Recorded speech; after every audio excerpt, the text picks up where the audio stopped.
Daming blessings, Jeff, ah. Oo, daming blessings. Bago umapaw ang blessings. Oh, kasi... Dito, wala. Dito lang Uy, sa tingin. bahay. Dami ng blessings. Okay. Pili si dati. At saka ito, panlaba. Kasi kanina nag-CR ako. Naglaba si Jeffrey. Yung bahay mo, patingin. I-hide ko yung bahay ni Jeff. Wow. Ni! Ayun puti ng nilaban mo. Oo. Pero ako, kapag maglaba Yung kwarto niya, malinis naman din. Kapag maglaba ko, yung... Ngayon pa lang, gusto ko na itong sabihin sa'yo ha. Para maging ready ka. No? At ito yung gagawin mo ha. Medyo strict lang ako. Ha? Stricto kami. Okay? Pag sinabi kong dapat malinis ang bahay, laging malinis ang bahay. Maldita yung nanay ko, ayaw yun ang makalat. Nataas ang kilay yun, nakaganyan. Tatawagin mo siyang Lola. Ha? Lola? Oo. Okay, Lola. Number 1 na ayaw niya ay makalat. Makalat. Okay. Ha? Naintindihan ko kasi yung nature na kinalakihan pero i-correct natin. Ganun din si Maylin eh. Nag-adjust. Kaya naming mag-adjust. Pero dadating yung time na kailangan matutunan mo ha. Pag gising sa umaga, ang pinaghiigaan hindi papabayaang nakaganyan. Liligpitin mo ang kumot, ang unan nakaayos. Pag naligo sa CR, diretso linis. Ayaw nang may nakabutang na mga brief, basang brief. Yan. Lalagyan ka namin doon ng lagay ng marumi. Yung hindi tapon-tapon. May basket dito. Lagay ng brief, lagay ng medyas, lagay ng t-shirt, short. Para pag pinalandry yan, hindi magkakasama. Gets mo? Opo. Tapos, kada 1 week, nilalabhan ang beddings, ang kumot, ang punta. Hindi hahayaan, ha? Opo, sir. Hindi nagpapalit. Ha? Tapos tuturuan ka na yung magluto sa rice cooker. Pagpindot ng kaya mo yan. Okay. Hanggang matuto ka na, like for example, syempre nagugutom ka. Hindi mo naman pwedeng antayin, halimbawa di pa nakakaluto sa bahay. Kung almusal, maaga ang gising mo, tulog pa sila nanay, ikaw na mismo marunong ka magluto lang ng itlog, magprito ng itlog, diba? Para at least alam mo. Yan po yung mga paalala bilang isang tayo yung magdadala sa kanya doon. At para yung sa sponsor na din, na matuwa naman sila, no? So, alam nyo po, sa karanasan namin bilang isang nagdadala ng mga scholar natin, lalo kay Maylin, Nita, Russell, talagang yung adjustment period matagal. So, kami talaga yung nag-a-adjust kasi mga katutubo. Yung kinalakihan nila na nature, iba dun sa kinalakihan natin ng mga Tagalog. Lalo na pagdating sa Maynila, di ba? Si Madam, siya ay nag-orient yan dyan. Nag-orient kay Maylin, kaya Kaya pagdating mo doon, tama, mauna si Madam doon. Siya ang makakasama mo doon. Siya ang magtuturo sa'yo ng mga bagay-bagay. Di ba yung pagka-eleksyon ay nandoon ka? Diga. Yes. So siya mauna doon para ikaw turuan. Ha? Kayo ay magsasama muna doon, ha? Ayan. Siya magtuturo sa inyo ng mga bagay-bagay na kakailangan. Ikaw butang sabon. Sige, butahan mo siya sabon. Ninita, tingin naman ni Nita, ha? Sige pa. Tanaw ni Nita. Sige pa. Hala, karoin. Ha?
Magduaan na.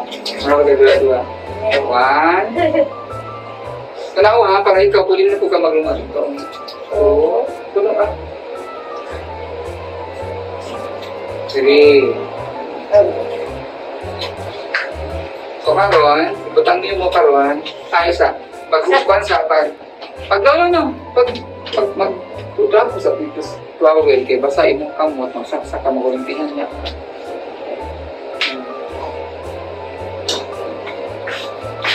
Sige, Mike. Saksak, Mike. Dire. Good. Ayan na. So, disiga siya na, di ba?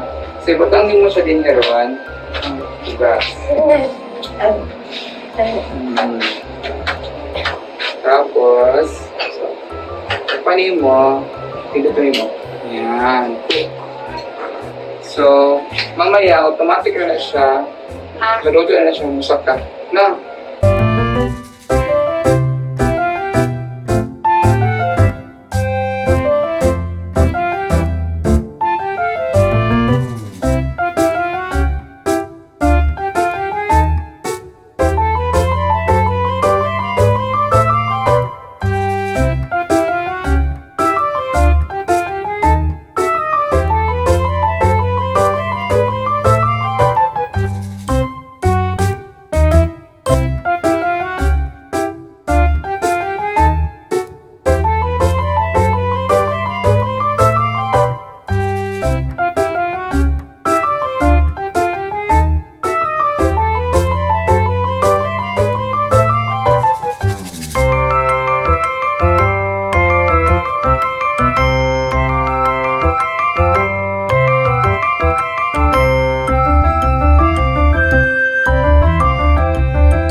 Blessings. Pag-uumapo ang blessings. Oh, kasi... Dito, wala. Dito lang. Uy, tingin! Dami ng blessing. Okay. May gatas pa siya. May gatas. Hindi lang pili sa gatas. At saka ito, panlaba. Kasi kanina nag-CR ako. Naglaba si Jeffrey. Yung bahay mo, patingin. I-hide ko yung bahay ni Jeff. Wow, malinis naman yung bahay niya. At naglaba siya. Nakita ko dito. Bangon lang daw niya. Oo, may daw ni. Ayun puti ng nilaban mo. Oo. Puputi yung ano niya. Naglaba siya, oh. Ganyan lang. Sanay ka na maglaba. Oo. Pero ako, kapag maglaba Yung ko... kwarto niya malinis naman din. Kapag maglaba ko, yung walang tao. Kasi maya ko. Kasi kailangan mo malinis doon. Huwag mo kalimutan maglinis doon si nanay. Gusto niya malinis. Ngayon. Init doon, no? Ako ay, kapag gabi, init na ko kapag mayroong electric fan. Jeff, dito kayo dati nakatira. Oo. Yung buhay pa yung mama mo. Oo, yung buhay pa yung mama ko. At saka sayang naman yung, nawala yung picture ng inay ko. Para makita mo yung inay ko. May wala kang picture? Dun sa lula ko. Dito wala? Dalhin ko yung picture at saka. Para saan to? Sa Ilaw? Oo, ilaw yan. Yan lang yung ilaw mo? Yan ang ilaw ko. Bakit na ilaw mo? Oo, ilaw na. Tapos ngayon, ilang taon na to, ikaw na lang nakatira dito? Almost 3 years na sir. 3 years na? 3 years na ba namatay mama mo? Ano, yung, 3 years na, yung 3 years na po siya ron. Namatay. Ngayon years. Ayun, may ano na siya. Yung portfolio sa School. school sa work. Excited ka na mga Manila? Manila. Excited ka na? Sasakay ka ng aeroplano. First time, airplano. Ah, expression.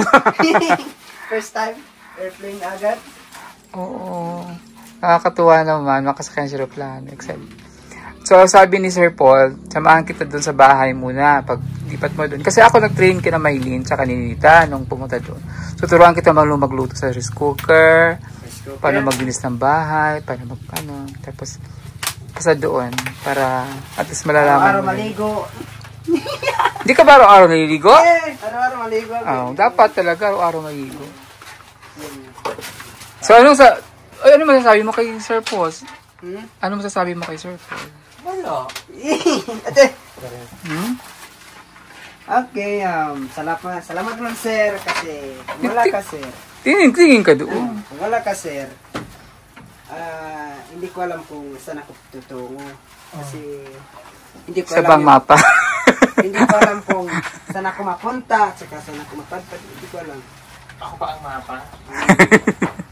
Ikaw ang daan at saka ang katotohanan. Uy! Jesus Kaya yun. si Lord. Sa isip ko lang, kapag nandun ako sa Manila, hindi ako, lalabas. Kasi, Hindi, pero wala lumabas doon. Hindi, pag alam mo na yung ano ano doon. bang Pwede. tawag yung ignorant? Ignorante. Ignorante. Hindi. Ganun talaga Kasi pag umpisa. first, Si Mylene tsaka si Nita ganun din ang una. So natuto na rin din sila doon. Pero ako, hindi na naman kasanay, Masasanay ka nga rin doon. Si Mylene, si Nita, nung pumunta sila doon, ganun din sila. Hanggang sa ngayon, na-improve na sila. Alam na nila. Marunong na sila mag-Tagalog, marunong na magpuan. Opo. Marunong na magluto ng rice cooker. Tinuruan ko na magluto ng rice cooker. Paano gamitin paano maglinis ng bahay. At saka mag-map. Paano mag-map mo? Si Ninita, tinuruan ko paano mag-map si Ninita. Kasi si Ninita mag-map nun, di marunong. Tinuruan ko Dapat mag-map ka, umatras ka. Paatras, hindi papunta. Paatras. Kasi madumihan yung dinadanan mo. Tama. So, buti naglinis ka sa bahay kasi kailan si nanay ayaw nun ng madumi. Si inay, ha? Laging malinis. Malinis sa katawan, malinis din sa bahay. Oo. Ayan, so mayroon na siya electric fan. Solar. Kasi, walang kuryente dito. May kuryente dito, no? Wala ko rin. Wala pang kuryente dito sa kanila. May mga poste na, pero hindi pa nakabit yung mga, ayan, may mga poste na dyan. Pero hindi pa nakabit ang kuryente. Paano yung patulog? Saan ka matulog dito? Dito? Dito, doon. Sa Doon sa kinakainan ko. dito. Di ba may malamig dito, no? Malamig. Kapag Kasi bintana mo, walang sarado. okay lang yan. Kasi, wala naman multo. Hindi naman ako malatakot kapag may multo. Ano, kumain ka na? Ay, tapos na. Ang sa'yo mo sudan? Ano ulam mo? Ulam? Hindi ka kumain? Sa green yung... Gulay? Oo. Gulay namin. Nakakain ka doon, kina Pastor? Oo. Tapos, nagbili ako ng bigas, one sack rice, Wow. tsaka... Kasi doon ka kumakain, kaya doon ka na lang binigyan mo nun. Saka, lulo ko naman yun. Dates ba na yung minis? Para at least di ka na magkakain ka, di ka na magluto. Tara mo, bukas na. Sige, alis na kami, bye-bye. Sige. Bye. Hindi ka patapos sa puso mo. Okay na. Okay. Bye-bye. Bye. Ingat ka dito. Sige. Bye-bye. Bye, sir. Bye-bye. Mag-ingat yan, sir. Ingat kayo dito. Ayan. Gusto tayong mag-ano kay Jeff. Ang bait talaga niya. Sobrang bait niya. Tapos nakakatuwa kasi malinis siya sa bahay. At, hindi na kailangan pagsabihin. Alam niya na yung gagawin niya. Very responsible. So, pauli na kami. Bye-bye!